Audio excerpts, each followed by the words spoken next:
Hey folks, what's happening? Time to get back into environmental sociology. Hopefully, you all had a great week and you're ready to attack money and markets. This is an essential part of American culture. It's one of the underlying discussions that has to happen if you're truly going to understand what capitalism is. And in the United States, you really need to understand what capitalism is. And once we unpack it, you might not feel as comfortable. I think one of the most important pieces of this entire section is the corporation. It's a video that is in the section folder, and it's going to unpack the corporation in ways that you probably haven't thought about it before. So let's get going. So when we talk about economics as a basis of social organization, what we're really thinking about here is how economic factors plus culture plus some social psychology end up turning into the material motivations for modern life. So you take those three factors, how much money you're making, how much the economies are making in general, embedded in the overall culture of those societies. And then we start looking at how structure and agency starts to play in, and then we can really understand why we do what we do.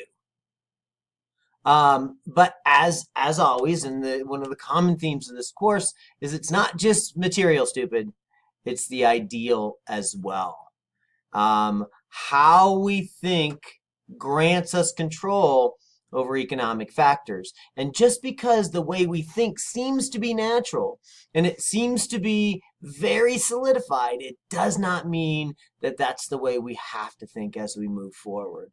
One of the frustrating things about the 20th century and the beginning of the 21st century is a lot of the things that we do, we shouldn't do, and we know better.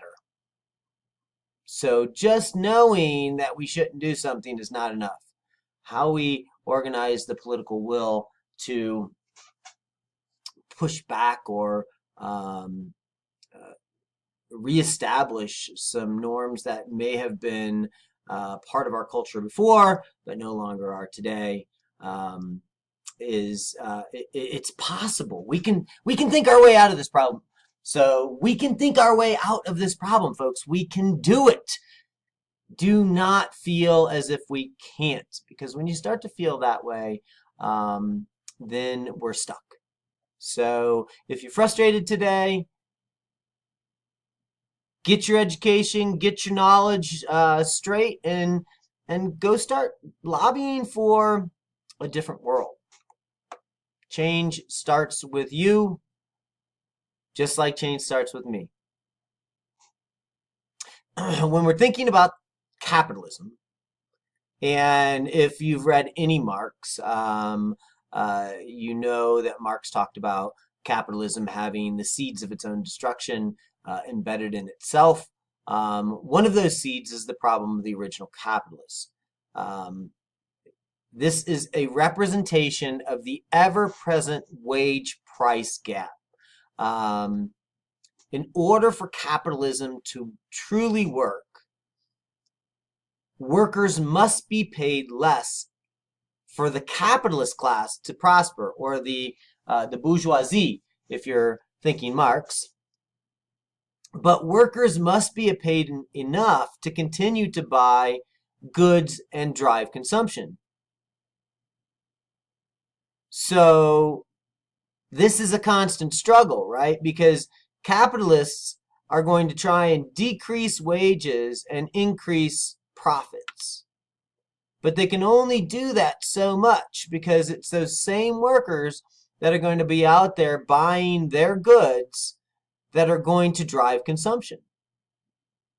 And capitalism really gets itself into some tricky places when the capital class does not pay attention to the problem of the original capitalist and reduces wages so much that consumption begins to stagnate.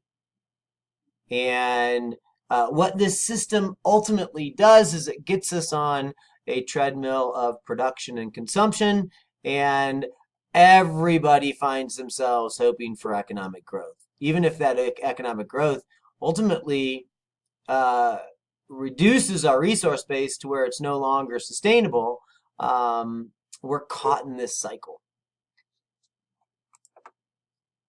One of the things that we have to think about is shaping motivations.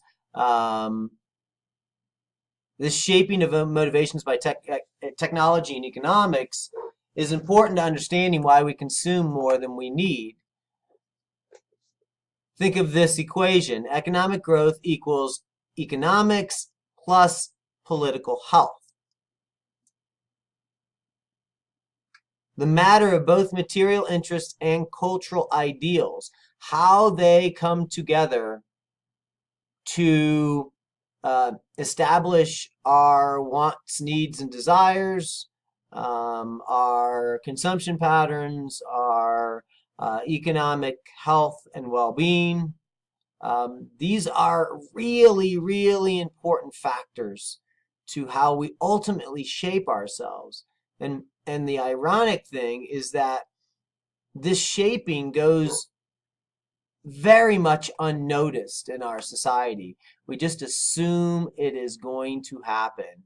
And we never really question why we think the way that we think. And when we do start to question why we think the way we think, it becomes quickly apparent that pushing back against why everybody thinks the way that they think is, at least from first appearance, it seems almost an insurmountable task, which is part of the reason why we don't think about this all that much, is because we know it's just almost impossible to change.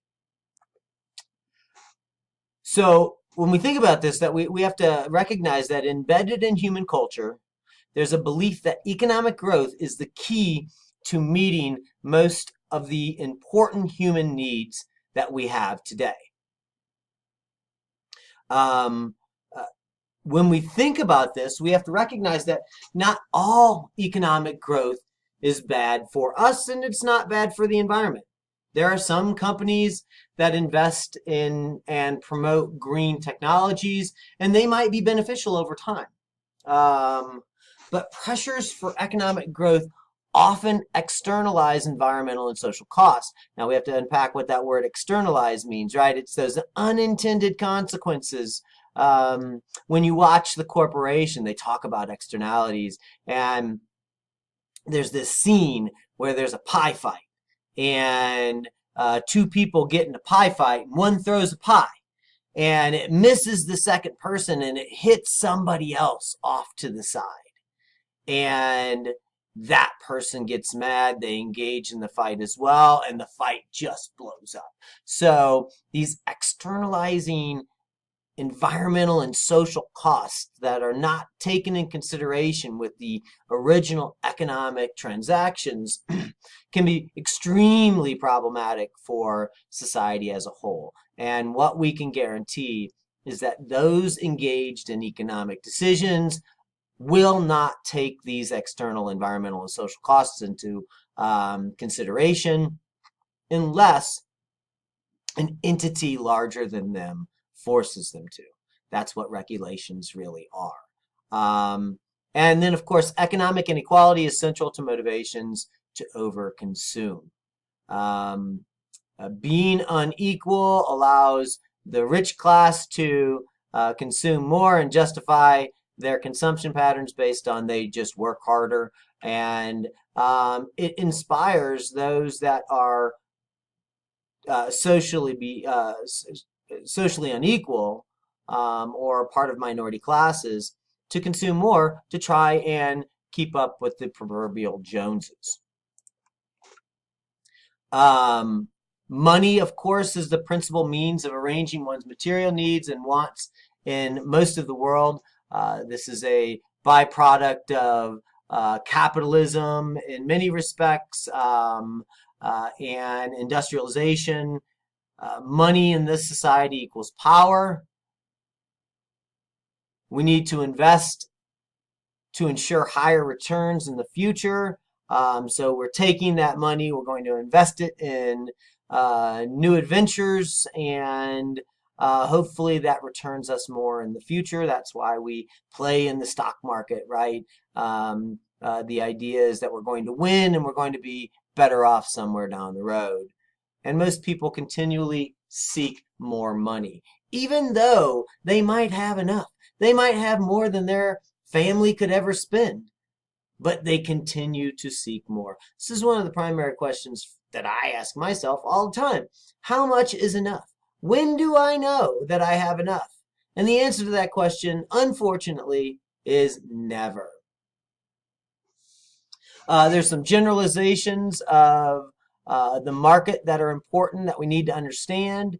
There are important consequences of promoting political interest in economic growth. We have to remember politics and economics go together.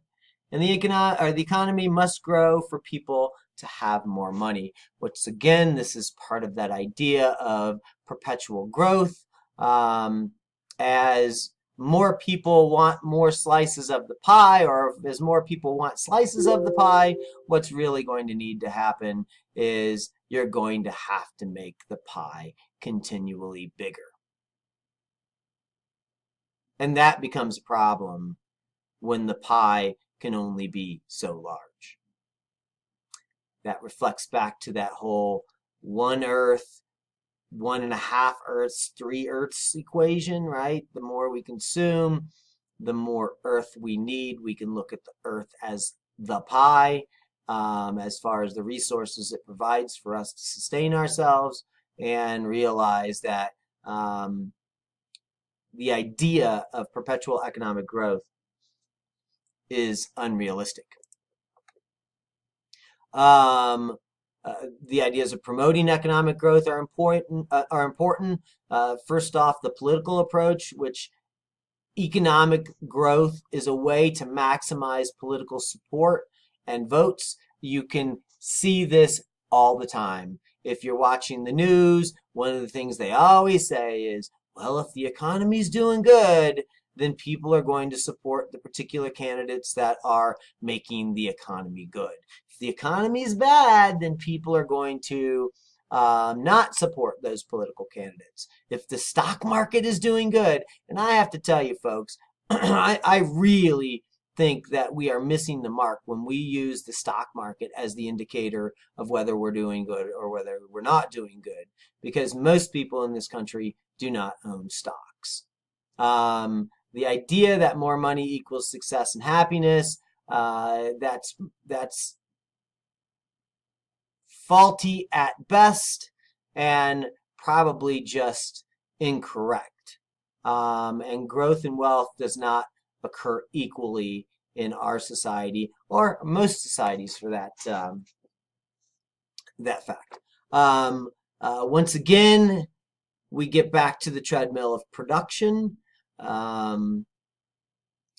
This treadmill, as you can see in the diagram, you're chasing the incentive, that carrot on a stick out there that you can never get to.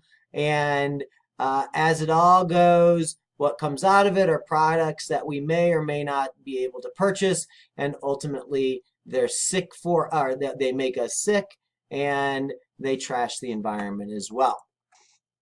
When we think about the treadmill of production, we're talking about maximizing profits, where we produce more goods with less cost. There's a need to repay and retain investors and make profits for ourselves. Money must continue to circulate, and markets force to promote increased production, increased environmental consequences, and increased inequality. That's what comes out of market increasing production, is increased environmental consequences and increased inequality.